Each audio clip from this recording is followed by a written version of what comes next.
ఇప్పుడు అక్షయ తృతీయ నాడు బంగారం కొనమని ఎవడు చెప్పాడు? అక్షయంగా పెరుగుతుంది కలి. అక్షయ తృతీయ నాడు బంగారం కాదు కొనవలసింది, అక్షయ తృతీయ నాడు ఇవ్వవలసింది జలభాండం.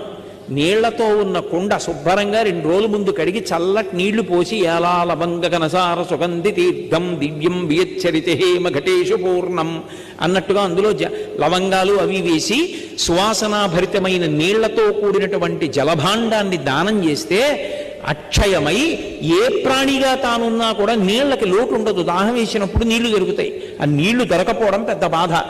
ఆ రోజు చేసుకున్న పుణ్యం అక్షయం అవ్వాలి. బంగారం అక్షయం అయింది, కలిపురుషుడు కూడా అక్షయం అవుతాడు. ఎందుకు వచ్చింది అది నీకు?